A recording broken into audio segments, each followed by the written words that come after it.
Waktu nggak akan pernah bosan mengajarkan kita banyak hal. Jadi manga ini itu nyeritain seorang cowok yang punya janji dengan teman masa kecilnya. Menikah bareng kalau udah dewasa nanti. Ya, meski itu cuma candaan anak-anak doang, tapi janji itulah yang membuat MC kita hidup sampai sekarang. Namanya Kusunoki. Meski hidupnya bisa dibilang menyedihkan gini, dia tetap berharap kalau suatu saat nanti janji itu bisa dia wujudkan. Sampai suatu hari, dia itu lagi bokek parah. Sampai-sampai makanan yang bisa dimakan pun nggak ada. Jadi, satu-satunya pilihan ya dia jualin barang-barang kesayangannya. Mulai dari CD dan buku. Sewaktu dia sampai di toko buku, udah nyetorin tuh buku-bukunya. Bisa dibilang cuma dihargai sedikit. Beberapa koin yen doang. Dan tiba-tiba, bapaknya bilang, "Kalau kamu segitunya butuh duit, gimana kalau kamu menjual sebagian hidupmu?" Hah? Udah jelas ya, Kusunoki cuman bengong doang dengernya. Gitu-gitu, dia tetap dikasih alamat sama bapaknya, kalau dia mau coba percaya sama omongannya. Cuman ya gimana, sepanjang jalan pulang, dia tetap kayak merasa nggak percaya gitu. Emang ada ya begituan? Kalau semisal ada pun, berarti enak banget dong. Sewaktu dia sampai di toko CD, pemilik tokonya juga sama kayak sebelumnya. Nyaranin ke tempat di mana bisa menjual sebagian masa hidupnya. Arah ngomongnya pun juga sama, tapi perbedaannya di sini, pemilik toko CD ini udah pernah menjual sebagian hidupnya. Dia juga ngasih alamat yang sama persis. Jadilah akhirnya Kusunoki ke tempat jual masa hidup. Karena dia tetap ngerasa penasaran sama omongan dua orang sebelumnya tadi. Sewaktu dia nyampe, ternyata ruangannya kosong. Dan tiba-tiba, seorang cewek ngomong di sebelahnya, "Waktumu, kesehatanmu, atau masa hidupmu." Oke lah, Kusunoki pilih menjual masa hidupnya. Sewaktu proses pengecekan, dia cuman mondar-mandir nggak jelas. Nahan lapar, isi dompetnya tetap memprihatinkan juga. Gak lama kemudian, pengecekan selesai. Sewaktu si cewek ini ngasih tahu harga masa hidupnya, diawali angka 3. Wah, 3 nih. 3 apa nih? Bisa jadi 300 juta yen kan? Ternyata 300.000 yen doang. Kalau dirupiahin cuman 24 jutaan gitu. Kalau sekarang 33 jutaan lah. Dan harga itu udah seluruh masa hidupnya. Karena umurnya itu sisa 30 tahun lagi doang katanya. Jelas ya, Kusunoki kayak heran gitu. Kok bisa-bisanya semurah itu harga masa hidupnya? Ya ini karena si Kusunoki itu nggak punya pencapaian apapun. Itulah kenapa harga umurnya sekecil itu. Ya udahlah, jadinya dia jual seluruh 30 tahun masa hidupnya. Dan kini, dia cuma punya sisa umur 3 bulan lagi. Sewaktu dia pulang, dia ingat masa kecilnya dulu suka memandang rendah orang lain. Menganggap dirinya lebih baik gitu. Ya kayaknya wajar sih kalau harga umurnya rendah. Tapi di balik itu, ada seseorang yang sangat berharga bagi Kusunoki. Namanya Himeno, teman masa kecilnya. Sewaktu lagi mimpiin masa kecilnya dulu, tiba-tiba ada yang datengin rumahnya. Seorang cewek yang bikin dia heran. Nih orang siapa gitu kan?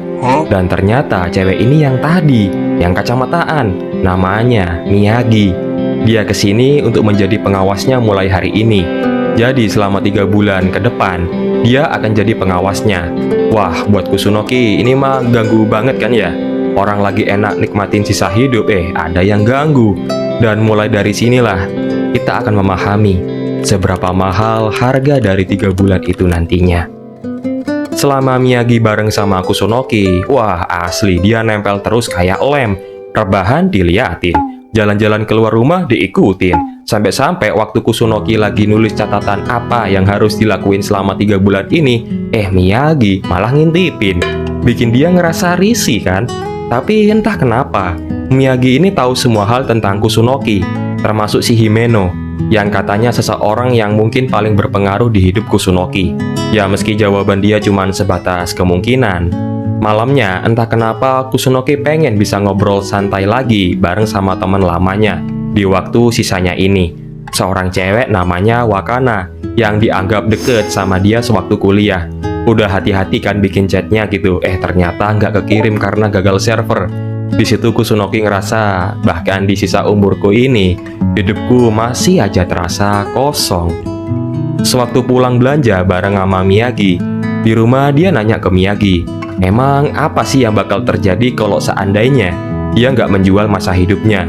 Jawabannya dia tetap sama kayak sekarang, sendirian, gak ada yang mencintainya, dan gak bakal ada yang inget dia. Cuman Miyagi ngasih jawaban lainnya, kalau 3 bulan sisa umur Kusunoki ini, udah pasti kedepannya akan berbeda dari 30 tahun yang hilang itu. Mendengar ini, entah kenapa Kusunoki ngerasa dia bersyukur banget udah menjual 30 tahun hidupnya. Ya udahlah, besoknya dia lihat catatannya lagi. Dari list itu, Miyagi nanya ke Kusunoki, emang dari list itu semua, apa bener-bener bakal Kusunoki lakuin menurut hatinya yang paling dalam? Karena kelihatannya listnya kayak cuman sekedar apa yang harus dilakuin sebelum meninggal gitu. Dan jawabannya Kusunoki, mungkin bener, kayaknya dia nggak punya keinginan apapun sebelum dia meninggal. Cuman, dia tetap ngelakuin sesuai dengan listnya.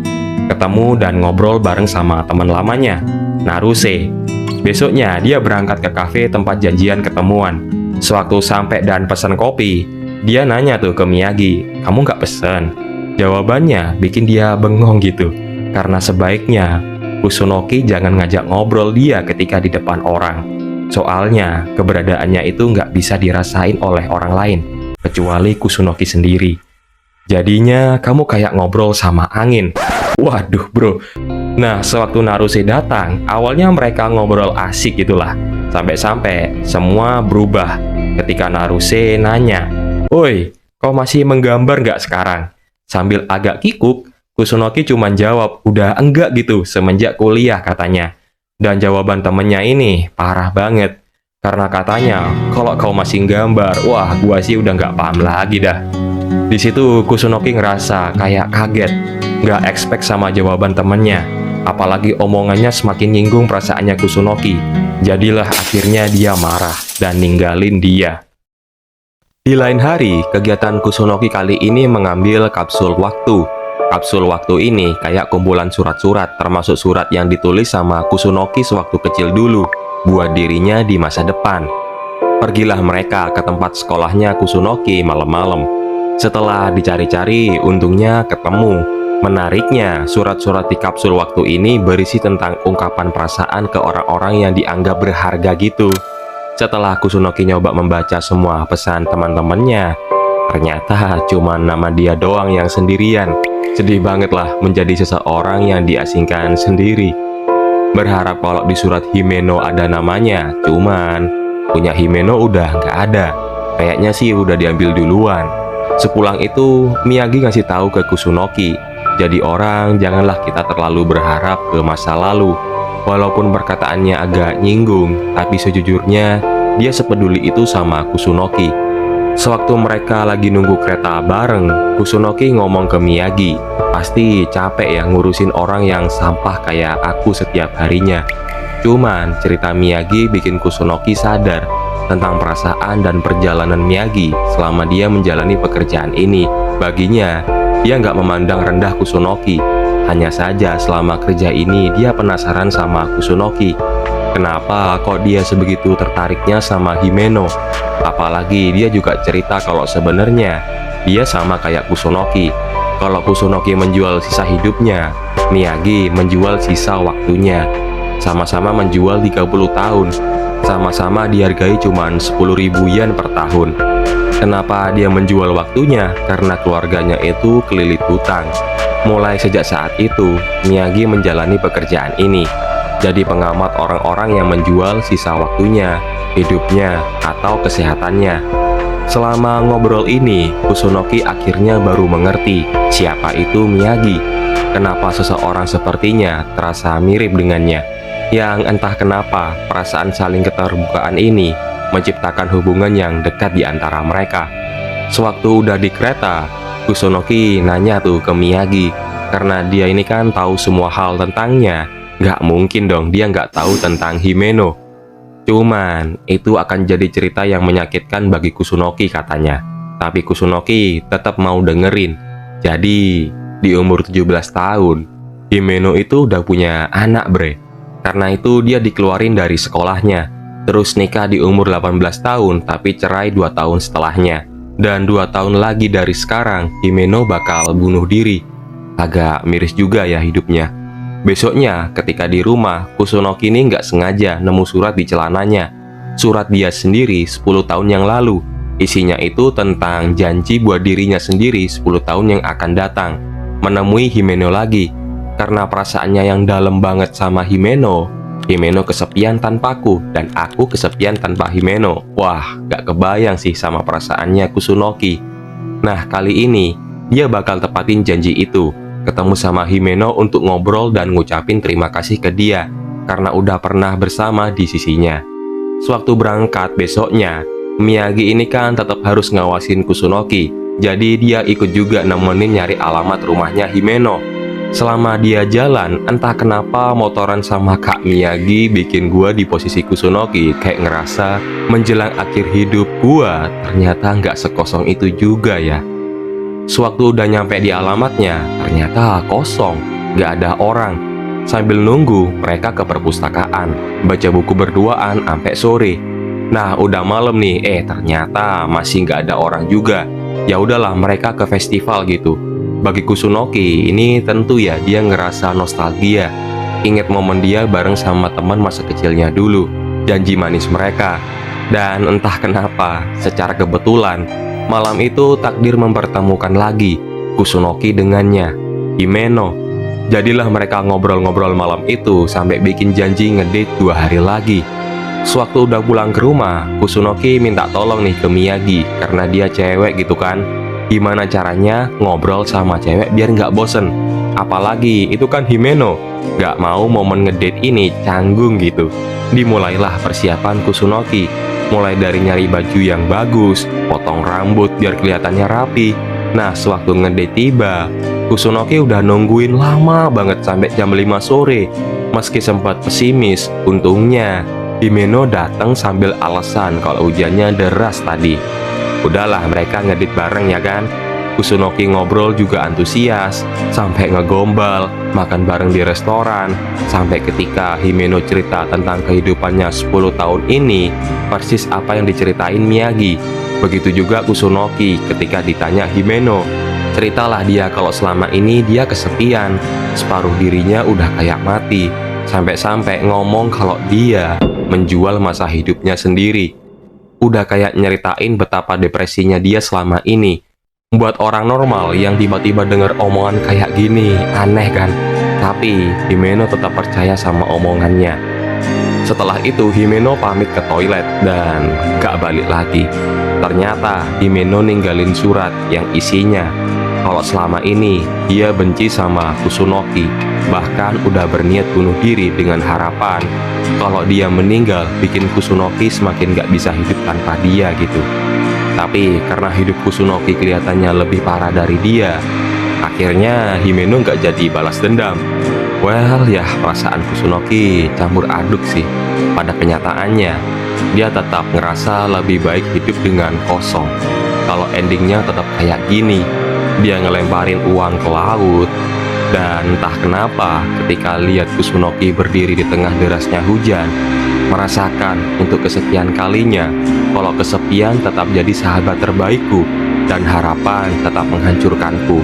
Mungkin lagu Let Down Radiohead bisa jadi obat hatiku kalau aku masih sama seperti dulu. Sewaktu pulang, udah pastilah ya, baju Kusunoki berantakan, basah sama kayak Miyagi. Sampai-sampai Kusunoki tuh nggak tega sama dia. Kalau hidup dia yang udah menyedihkan gini, masih aja ngerepotin orang lain. Dan di situ sewaktu Kusunoki sama Miyagi udah balik ke apartemennya, mereka istirahat. Ternyata diam-diam Miyagi ini ngelus-ngelus kepalanya Kusunoki. Kayaknya dia nggak tega gitu sama Kusunoki. Dan Kusunokinya sebenarnya belum tidur itu. Jadi dia ngerasain tangannya Miyagi yang ngelus kepalanya. Di detik itu juga dia bertekad kalau setelahnya ini dia nggak mau nyusahin Miyagi lagi. Lebih baik hidup dan mati dalam kesendiriannya aja. Tapi sebelum itu, dia habisin waktu bareng sama Miyagi, yang isinya itu diisi dengan kebahagiaan lah. Jalan-jalan sampai melihat pemandangan danau, yang mana pemandangan ini itu salah satu keinginan Miyagi. Momen jujur ini bikin Kusunoki semakin mengerti perasaan Miyagi. Cuman besoknya, Miyagi udah nggak ada lagi di sampingnya, dan udah diganti sama om-om pengawas lain. Di hari itu juga Kusunoki diberitahu fakta yang mengejutkan buat dia. Kalau sebenarnya harga masa hidup dia itu bukan 300.000 yen. Jelas ya, Kusunoki ngerasa kenapa kok Miyagi ngasihnya kemarin 300.000 yen ke dia. Nah, buat cari tahu berapa sebenarnya harga masa hidupnya dia, lebih baik tanyakan aja ke Miyagi nanti. Jadi sewaktu Miyagi jadi pengawas lagi, Kusunoki ngajak dia ke suatu tempat yang indah. Dia nanya ke Miyagi kenapa kok berbohong ke dia gitu. Awalnya Miyagi nolak buat jawab yang sebenarnya, pura-pura nggak tahu, tapi akhirnya dia jelasin kalau harga masa hidupnya Kusunoki itu sebenarnya cuma 30 yen doang, alias 1 yen per harinya. Itu pun seharga biaya telepon 3 menit, kata Kusunoki.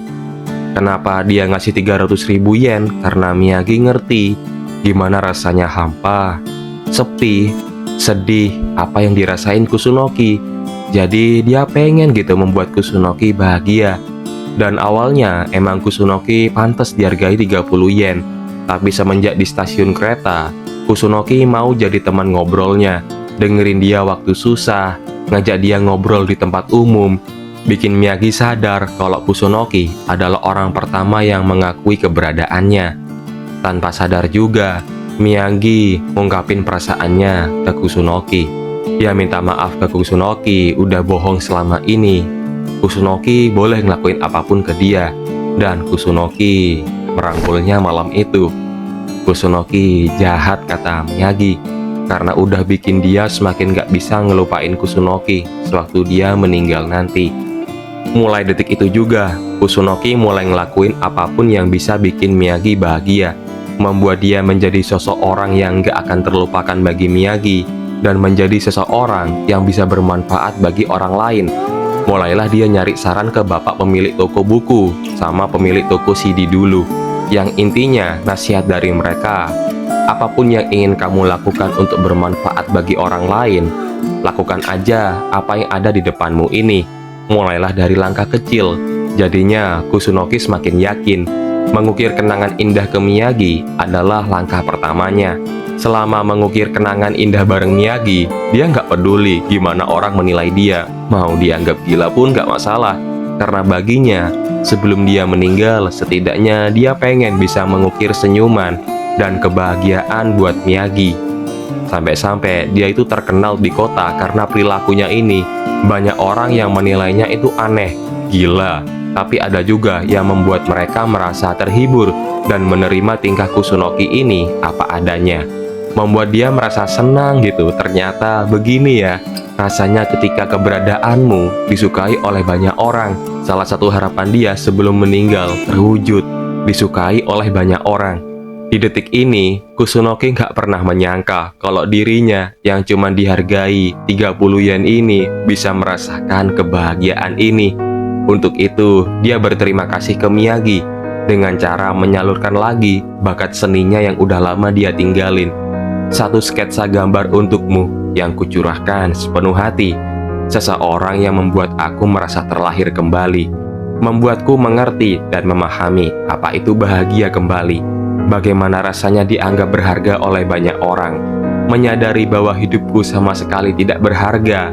Maka setidaknya aku ingin hidupku yang tidak berharga ini menjadi berharga bagi orang lain. Menyadari kalau umur Kusunoki tersisa 1 bulan, malam itu bareng Kusunoki, Miyagi benar-benar menangis di depannya. Merasa nggak sanggup kalau Kusunoki nanti akan meninggalkannya untuk selamanya. Dan besoknya ketika Miyagi libur jadi pengawas, Kusunoki pergi menjual sisa masa hidupnya lagi selama 30 hari, yang jadinya cuma tersisa 3 hari doang. Kita tahu kan kalau Miyagi kerja ini karena dia punya hutang. Jadi Kusunoki menjual 30 hari umurnya itu buat ngelunasin hutangnya Miyagi. Sewaktu dihitung, entah kenapa nilai 30 hari Kusunoki ini lebih bernilai daripada 30 tahunnya. Meski nggak tahu ya seberapa besar nilainya, cuman berkat Kusunoki, Miyagi bisa bebas 3 tahun lagi. Sepulang itu, dengan senyumannya, Kusunoki kini mengerti bagaimana rasanya bersyukur bahwa aku terlahir di dunia ini. Masih tersisa 3 hari lagi buat Kusunoki menikmati sisa hidupnya yang kini tanpa pengawas. Dia pergi jalan-jalan ke tempat yang pernah dia datangi bareng sama Miyagi. Sejenak tatapan dia kosong, merasakan kalau sekarang Miyagi udah nggak ada di sisinya lagi. Dan tanpa sadar, ketika duduk di taman, Kusunoki menangis, membuat orang-orang di sekitarnya itu ngerumunin dia. Biasanya Kusunoki kan selalu bahagia, tapi kenapa hari ini merasa sedih? Cuman ya gimana jawabnya? Jadi Kusunoki ngomong kalau dia itu habis putus sama Miyagi karena habis berantem gitu. Bikin warga di sekitar itu heran, apa sih yang gak disukai sama Kusunoki? Dan tiba-tiba suara nggak asing membuat Kusunoki menoleh seketika, bre. Disitulah Miyagi muncul di depannya. Kali ini Miyagi udah gak kerja lagi jadi pengawas. Sesosok orang yang selama ini dianggap gak kasat mata, bikin orang-orang kaget. Ternyata Miyagi itu benar-benar ada. Akhirnya para warga setelah mengetahui kalau Miyagi itu ada, pergilah dari tempat dan meninggalkan Kusunoki Miyagi berduaan. Di situ Miyagi cerita kalau dia juga udah menjual masa hidupnya sampai tersisa 3 hari lagi kayak Kusunoki. Ternyata seseorang yang tanpa kusadari telah saling mengajariku, mengajari kita semua bahwa pada akhirnya waktu tidak pernah menentukan nilai sebuah kehidupan. Sebab 3 hari yang dijalani dengan tulus mampu mengubah cara mereka memandang bagaimana memahami arti nilai dari kehidupan. Kadang kita selalu merasa hidup kita menyedihkan, tapi Kusunoki mengajarkan kita bahwa seberapa menyedihkan kehidupan kita, akan ada satu masa yang membuat kita memahami betapa berharganya kehidupan nanti. Kusunoki tidak pernah menyerah. Kusunoki tidak selalu berusaha yang terbaik, tapi dengan kemampuannya yang apa adanya, dia selalu berharap bahwa semoga suatu saat nanti dia bisa berharga bagi orang lain nantinya. Terima kasih Mia Kusugaru sebagai komikus atas karya manganya yang memiliki pesan berarti tentang nilai dari sebuah kehidupan.